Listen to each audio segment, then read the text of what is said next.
मुझे राष्ट्र निर्माण के लिए भेजा है। और उसी के कारण भगवान राम के मंदिर की जब नींव रखी जा रही थी तो प्रधानमंत्री भारत का था, लेकिन वो दंडवत प्रणाम रामचंद्र जी के सामने लेटा हुआ था। उसके कपड़े भी भगवा थे, उसको कोई शर्म, उसने नहीं कहा कि मैं सेकुलर भारत का प्रधानमंत्री हूं। संविधान वही था, प्रधानमंत्री का पद वही था।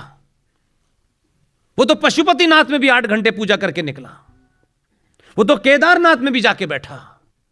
वो ये किसी को नहीं बता रहा है, उसको ट्रंप को नहीं मैसेज देना है, उसे मुझे और आपके सनातनियों को दे रहा है। जब मैं प्रधानमंत्री की पोजीशन में ये कर सकता हूं तो तुम क्या करते हो यार? तुमको किससे पढ़ना लेना है?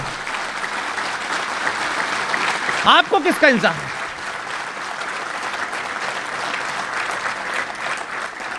उस पद पे बैठ के आपके लाल किले से हिंदू राष्ट्र की मैं घोषणा करता हूं, यह नहीं हो सकता। 90 करोड़ लोग एक बार हिंदू होने के तो अपना परिचय दें कि हम हिंदू हैं। हिंदू होने का मतलब यह नहीं होता है कि आपने दीपावली मनाई और होली मनाई।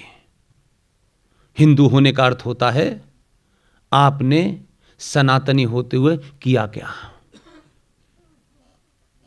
और मैं दुर्भाग्य मानता हूं कभी कभी हम और आप में से भी अगर उस पद पे कोई बैठा होता, उस मनोदशा को समझिए, क्योंकि यह बातें करने से आपको लगता है कि नहीं, आप समझिए, अपने आप को उस पोजीशन पर रखिए और सोचिए कि यार 90 करोड़ लोगों के लिए मैं भी अपना समय पार करके चला जाता।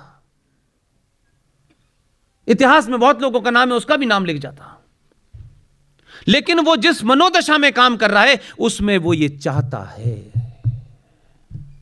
वो चाहता है कि 90 करोड़ लोग रोज नई मांग करें ऐसी कि भारत को हिंदू राष्ट्र घोषित करो, और सड़कों पे निकल पे करें, पूरी दुनिया देखे कि भारत के 90 करोड़ चाहते क्या है। घर में लेट करके चाहने से कुछ नहीं होगा। आपने दबाव बनाया, इसीलिए अयोध्या भी हुई और अब काशी भी उसी रास्ते पे चल पड़ा है। वो अपनों से चाहता है कि मेरे लिए चिल्लाओ सड़कों पे खड़े होकर के, मांग तो करो कम से कम। जो लोग नाजायज बातों की मांगे कर रहे हैं वो दबाव में ले रहे हैं, आप जायज मांग तो करिए, आप पे लाठीचार्ज नहीं होगा। क्या नहीं लगता आपको? उसको दुनिया के हजारों लाखों लोगों, संस्थाओं, संगठनों के सामने कहां कहां क्या क्या करना होता होगा। इसलिए वो चाहता है कि इस देश में अगर 90 करोड़ लोगों में से 5 करोड़ सनातनी 1 महीने का व्रत रख करके दिल्ली में बैठ जाएं, जितने कानून बने हैं 24 घंटे में निरस्त हो जाएंगे। अपने ऊपर थोड़ा एहसास करिए, सरकार बनाइए, सरकार पे दबाव डालिए, उसे डराइए, गिराइए मत। ये जो हमें बीमारी होती है कि देखिए हमारा काम नहीं, इन्हें हटा देते हैं, फिर क्या करते हैं? फिर उन्हें लाएंगे जो आलू से सोना बना रहे हैं। किन्हें लाएंगे? उनके पोस्टर लगे थे जब मैं आपके शहर में आया, अब वो नई आई हैं, वो कहती हैं मैं इंदिरा गांधी जैसी हूं क्योंकि नाक मेरी ऐसी है। उनके विज्ञापन में मैंने देखा हम फ्री बस चलाएंगे। 70 सालों में लोगों की हालत कर दी कि बस से उतर ही नहीं पा रहे। वो अभी भी हमें फ्री में ले जा रही है बस में। कार हमारे लिए नहीं है, कार में तो वो जाएंगे वाड्रा साहब। और ऐसे लोग खुल के मूर्ख बना रहे हैं आपको, और आप कह रहे हैं देखो ये इंदिरा जैसी दिखती है, तो क्या करें? इंदिरा जैसी दिखती है तो हम अपने नैरेटिव को नहीं समझना चाहते, इसलिए बदलाव तो है, और ये बदलाव बहुत तेजी से हो रहा है। मैंने सुना है कि भोपाल में कुछ लोगों की आवाज तेज हो गई है ज्यादा, जगह जगह बहुत सारे नारे लग रहे हैं। वो जो हैदराबाद वाला जोकर है उसकी कुछ विचारधारा के लोग यहां ज्यादा गुणगान कर रहे हैं। खुल के पूछिएगा 2 बात, इसमें कुछ असंवैधानिक नहीं कह रहा, न आपत्तिजनक कह रहा, न किसी के मजहब को गाली दे रहा। प्रॉफिट मोहम्मद के दमाद अली की हत्या फजर की नमाज होती है सुबह 4:30 बजे। उस फजर की नमाज में मस्जिद में हत्या किसने की थी? प्रॉफिट मोहम्मद की बेटी बेबी फातिमा को उनके घर में आग लगा करके दरवाजे के नीचे जला के किसने मारा था? प्रॉफिट मोहम्मद के नवासों को करबला के मैदान में पानी न दे करके जिंदा किसने मारा था? रामलाल ने, श्यामलाल ने, आरएसएस ने, विश्व हिंदू परिषद ने? किसने मारा था? जो लोग प्रॉफिट मोहम्मद के दामाद के सगे नहीं हुए, उनकी बेटी के सगे नहीं हुए, उनके नवासों के सगे नहीं हुए, आप उनसे कहते हैं इनसे हमारा भाईचारा है।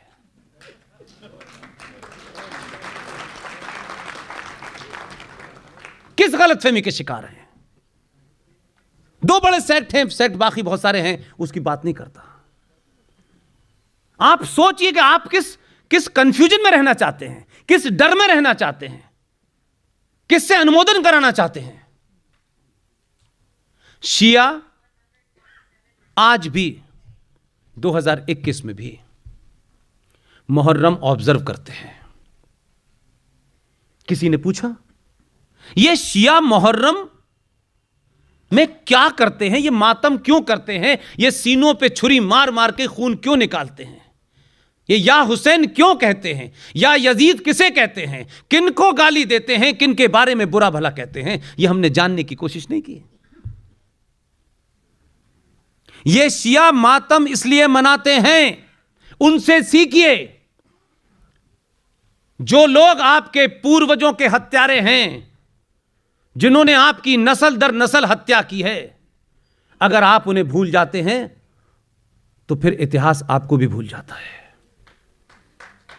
इसलिए शिया इस देश में नहीं, पूरी दुनिया में मुहर्रम मनाते नहीं, ऑब्जर्व करते हैं। वो दुख का दिन होता है और उस दिन इमाम अली को, बीवी फातिमा को, उनकी जो बेटी थी, जो अली की पत्नी थी, उनके नवासों को मारने वालों को कोसते हैं ताकि दोबारा से वो न पैदा हो पाए। उनके लिए मनाते हैं। उनके और इनके बीच में झगड़ा इतना है, आपका तो है ही नहीं, आप तो खामखा बीच में आ जाते हैं, आप हैं ही नहीं कहीं बीच में।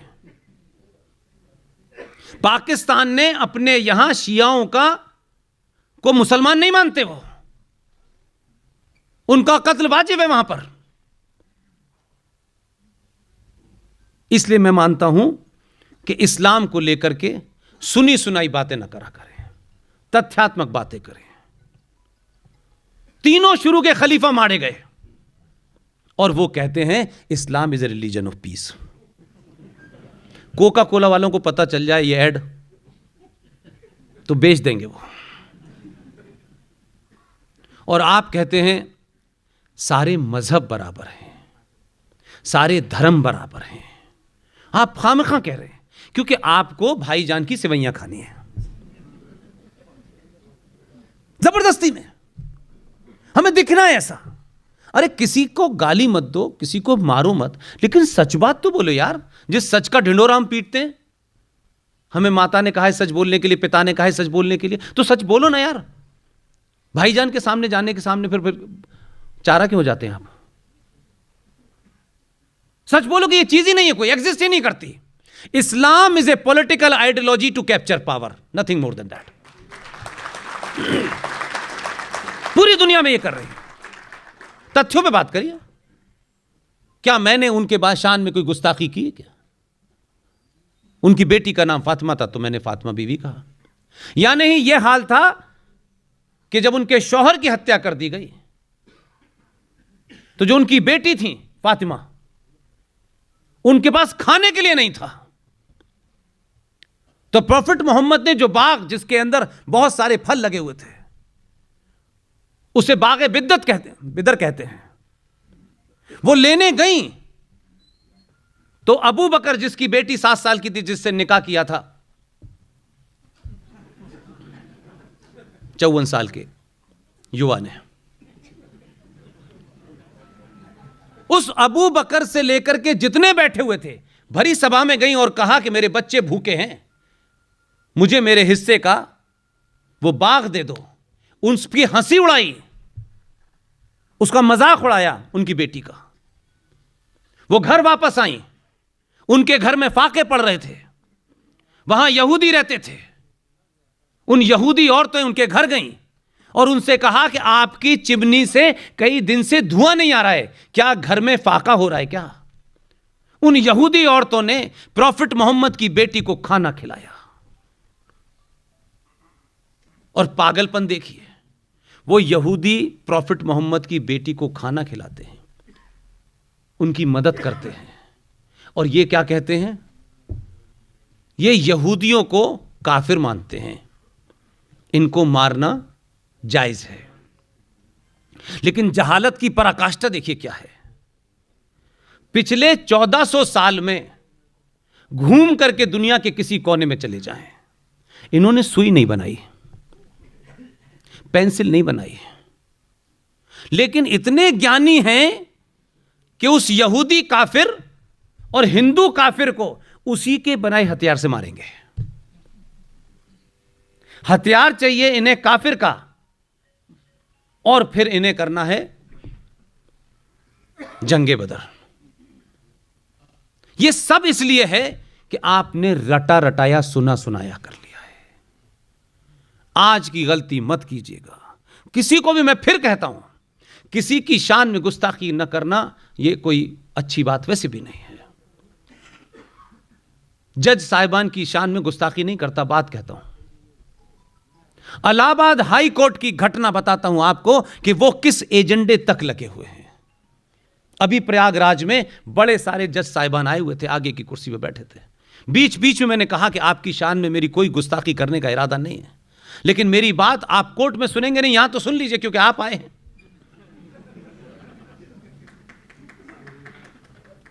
इलाहाबाद हाई कोर्ट में एक चीफ जस्टिस साहब आए हैं बंगाल से। बेहतरीन इंसान है, उनके बारे में जो मुझे खबर मिली है। लेकिन आप सोचिए कि 20 अक्टूबर को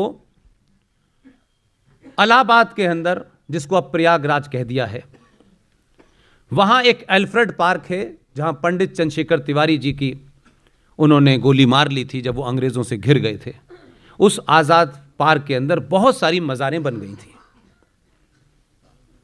और वो मज़ारें चली हुई थी बहुत समय से। हमारी टीम के एक युवा सदस्य विष्णु शंकर जैन ने कोविड के दरमियान उसके ऊपर पिटीशन डाली, और तर्क और तथ्य इतने मजबूत थे विष्णु शंकर जैन साहब के कि कोर्ट ने उस कोविड के जमाने उसकी सुनवाई की। 4 अक्टूबर को डेट आई और एक ही डेट के अंदर चीफ जस्टिस ऑफ इंडिया, पुराने वाले, उन्होंने chief justice of India Allahabad high court, उन्होंने जो फैसला दिया, उन्होंने उत्तर प्रदेश सरकार को बुला के पहले झाड़ा, कहा आप हराम की तनख्वाह लेते हैं क्या, और आदेश दिया कि 8 अक्टूबर तक सारी मज़ारें साफ हो जानी चाहिए। और आपका दबाव देखिए,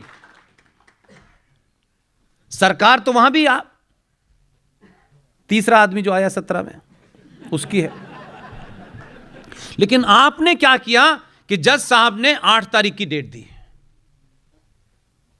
लेकिन मैं कह रहा हूं कि आप उस पद पर रहते हुए काम कर सकते हैं बगैर इसके कि हमने कोई गलत काम किया है। आदेश दिया, क्योंकि उस वक्त वर्चुअल था तो लिखित आदेश तो होता नहीं। दिल्ली में कुछ दलाल तैयार बैठे थे कि आदेश मिलेगा हम अप्लाई करेंगे।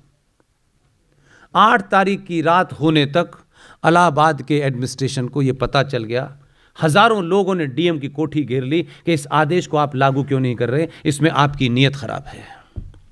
इतना दबाव बनाया कि 8 तारीख की रात को पूरे अल्फ्रेड आजाद पार्क को सीआरपीएफ ने घेर लिया और उसके बाद बुलडोजर चला के सारी मज़ारों को समतल कर दिया। लेकिन मेरा एजेंडा दूसरा है। ये तो मैंने इसलिए कहा कि थोड़ी देर पहले खुश हो जाएं। उन्हीं के बाद फिर वो नए जस्टिस आए इलाहाबाद हाई कोर्ट के, उनका नाम लेना ठीक नहीं यहां से, और उन्होंने 20 अक्टूबर को एक आदेश दिया कि वहां एक मजार रह गई, अभी वहां लमिया हैं, तो उन्होंने कहा कि यह हटनी चाहिए। उन्होंने आदेश दिया और नेक्स्ट डेट लगाई 20 नवंबर की, और वो आदेश लिखवा करके चले गए। जहां जहां चीफ जस्टिस की कोर्ट्स होती हैं जहां चीफ जस्टिस होते हैं, वहां आज के दौर में दो लोग काम करते हैं। एक आदमी टाइपिंग करता है थ्रू उनके ऑर्डर को, और एक आदमी स्टेनो होता है, वो लिखित में रखता है ताकि इससे कोई गलती हो जाए तो उसे करेक्ट कर ले। मिशन मोड देखिए लोगों का। चीफ जस्टिस ने आदेश लिखाया कि इस सिलसिले में मुझे रिपोर्ट दी जाए कि क्या कार्रवाई हुई, और अगली डेट 20 नवंबर को है। सब लोग खामोश, खत्म होगी बात। हमारे वकील साहब विष्णु शंकर जैन 20 नवंबर को कोर्ट में हाजिर हुए। तो वो जब बुलाया जा रहा था नंबर से, तो वो नंबर ही नहीं आया। तो उन्होंने कहा कि मिलॉर्ड, आज हमारी डेट थी। तो क्योंकि वो जो विषय था थोड़ा सा नोन था सबको, तो उन्होंने कहा हाँ मुझे याद है कि मैंने इस पे आदेश दिया था, लेकिन वो तो नोटिस पे आया नहीं। थोड़ी देर के बाद जब खोजबीन हुई, पूछा गया कि भाई वो 20 तारीख की जो डेट थी उसका क्या हुआ, तो सर वो तो आज नोटिस ही नहीं है उसका। तब जाकर के पता चला कि वो जो कंप्यूटर पे मुसलमान बैठा था उसने अपलोड ही नहीं किया, और 20 नवंबर से डेट आगे बढ़ गई। उसने 1 महीने का टाइम लिया कि शायद इसमें कुछ हो जाएगा। इस मिशन में लोग बैठे हुए हैं। आप तो इतने बड़े पदों पे हैं कि नौकरी छोड़ भी देंगे तब भी इतनी कमाई है आपकी कि आजीवन कट जाएगा। बड़ी बड़ी नौकरियों पे बैठने से राष्ट्र नहीं बचेगा। लेकिन उस आदमी ने, एक क्लर्क ने अपनी भूमिका तय की और वो कर दिया। इस मिशन मोड में है वो लोग। क्या करेंगे आप? इसलिए आज समाज में बहुत सारे लोग, सिर्फ मंदिर की बात नहीं है, बहुत सारे लोग बहुत सारे अच्छा काम कर रहे हैं, अलग अलग कर रहे हैं। मेरी आप सबसे विनती है कि संविधान को ढोइए, संविधान को पढ़िए। इसी संविधान में एक धारा है, पेज 148 पर संविधान के पैरा 2 में एक धारा है, उसका नाम है 333। आपने ट्रिपल तलाक तो सुना होगा, ये ट्रिपल तलाक नहीं है, ये अजीबोगरीब धारा है। और ये क्या कहती है? इसलिए मैं कह रहा हूं कि आपकी खामोशी ने, आपके चुप रहने ने, आपकी इस उदासीनता ने, कि हमें क्या फर्क पड़ता है यार, इससे मुझे क्या मिलेगा, अच्छा मुझे क्या फायदा है इसमें, यह समझ ही नहीं आया कि आपको फायदा चाहिए क्या। 333 धारा, जब भारत से अंग्रेज जा रहे थे तो बड़े बड़े अफसर चले गए। उसमें से बहुत सारे अफसरों ने यहां भारतीय महिलाओं से शादी कर ली, या उनके लीगल या इलीगल जो भी रिलेशन रहे, और वो लोग यहीं रह गए। उनसे उत्पन्न होने वाली संतानों को एक नाम दिया गया, ये एंग्लो इंडियन है। अब हमारे देश में एंग्लो इंडियन जो उन संतानों को जिन गिनती थी, उनके रिप्रेजेंटेशन की चिंता हुई, तो 333 ने भारत के संविधान में यह कहा कि आप इनका भी ध्यान रखेंगे। उस धारा के तहत लोकसभा में 445 सीटों में से 443 पे चुनाव होता है। 2 सीटें एंग्लो इंडियन के लिए राष्ट्रपति नॉमिनेट करता है, और हर विधानसभा में है, हर विधानसभा में है। इस देश में हजारों जातियां ऐसी होंगी जिनकी करोड़ों में गिनती होगी, 1-8 करोड़ तो होगी। उन्होंने पार्लियामेंट नहीं देखा आज तक। नासिक के एक भाषण में 3 साल पहले इसी ताकत से, वह कपड़े दूसरे थे, यही बात बताई मैंने। इसलिए मैं कह रहा हूं कि आपको वो समय मिला है, इसको कतई व्यर्थ न जाने दें। जो भी आपको लगता है कहिए। मुझे जो लगता था मैंने करना शुरू किया, उसके मैं वो पॉजिटिव रिजल्ट बता रहा हूं जिससे आपको थोड़ा उत्साह मिले। नासिक में 3-3.5 साल पहले इस बात को इन्हीं तथ्यों के सामने रखा, और फिर हर सभा में बोला, रिपीट किया मैंने हर सभा में। आवाज चली गई वहां तक। इस सरकार में का जो मुखिया है वो इस सोशल मीडिया का मास्टर है। आवाज गई पार्लियामेंट के अंदर। साल भर पहले इस देश का भूतपूर्व कानून मंत्री रविशंकर प्रसाद ने संसद के पटल पे खड़े होकर कहा कि धारा 333 जिन कारणों से बनी थी, हमने उन कारणों को जांचा और हमें पता चला कि आज भारत में एंग्लो इंडियन की टोटल तादाद कितनी है, उनकी जनसंख्या उसने बताई। तो आप सोच लीजिए कि मुझे लगा ये काम तो बहुत पहले हो जाना चाहिए था। पूरे भारत में एंग्लो इंडियन की टोटल गिनती है 262। तत्काल प्रभाव से 333 तलाक की तरह वापस चला गया।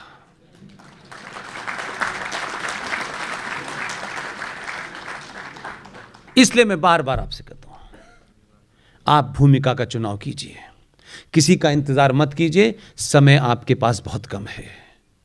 आप समझते हैं कि 2019 आ गया, फिर 24 आ गया, आप ये गुणा भाग करना छोड़ दीजिए।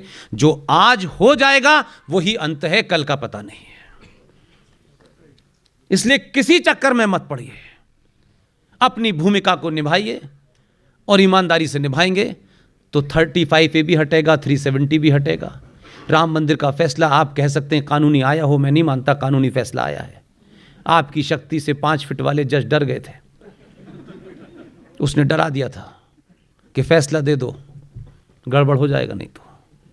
और फिर उन्हें रास्ते में बैठा दिया तो वो कहते हैं मोदी जी मोदी जी मोदी जी मोदी जी।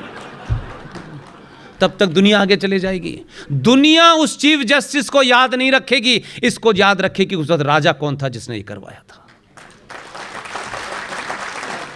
दुनिया इस बात के लिए नहीं किसी को याद रखेगी ये किसने बताया था कि 333 के बारे में किसने, किसी कोई नहीं पूछने वाला। आर्टिकल 35 है भारत में किसने बताया, इसकी कोई चर्चा नहीं करेगा और ना करनी चाहिए। राष्ट्र व्यक्ति से बहुत बड़ा है, इसकी चर्चा जरूर होगी कि इतना शोर मचाया आपने कि सरकार ने समझ लिया कि देश की भावनाएं क्या हैं। कम से कम फेसबुक हो या सोशल मीडिया हो, इसके माध्यम से उल्टी सीधी फिल्में देखने से ज्यादा अच्छा है कुछ अच्छी चीजें देखें और आगे बढ़ा दें। एक ही हथियार है, उसका क्या इस्तेमाल कर सकते हैं आप। पूरी दुनिया खोखली हो रही है, सब एक्सपोज हो रहे हैं, चाहे वो महाराष्ट्र में बैठे हों चाहे केरल में बैठे हों, सब एक्सपोज हो रहे हैं। इसलिए उससे सवाल कम करिए, ये बताइए कि उसके लिए आप क्या कर रहे हैं, उसको कौन सी मदद आप कर रहे हैं। उसके तो खुले हुए दुश्मन हैं और वो उसके नहीं हैं, किसी व्यक्ति विशेष के नहीं हैं, वो आपके दुश्मन हैं। इसलिए यहां वाला चिल्ला रहा है, फ्रांस के राष्ट्रपति को गाली दे रहा है, कश्मीरी लड़कों को यहां बुला करके पढ़ाता है। उसे अपनी सामूहिक शक्ति का एहसास कराइए। और सामूहिक शक्ति के 2 घटनाएं बताता हूं जो हुई हैं, अभी हाल में हुई हैं। उत्तराखंड की सरकार, आपकी सरकार, हिंदूवादी सरकार 5 साल चली। हिंदू संगठनों के ठेकेदारों को भी बताता हूं, आप में वो हिम्मत नहीं है, इसलिए कि आप में वो हिम्मत होती तो हमें और आपको नहीं करना पड़ता। उत्तराखंड की सरकार ने एक आदेश दिया कि उत्तराखंड के सारे मंदिरों का कंट्रोल सरकार के पास होगा। ये जो सरकार है, उनको लगा कि क्या फर्क पड़ता है। इसलिए मैं कहता हूं ये जो हिंदू संगठन है ना, ये कौन से एजेंडे पे चल रहे हैं भगवान जाने। मुझे उनसे कोई शिकायत नहीं है, लेकिन सवाल आप पूछिए। चुनाव की घोषणा होनी है, वहां चुनाव होने हैं। वहां के 2 नेता, एक भूतपूर्व मुख्यमंत्री, इसे मैं कहता हूं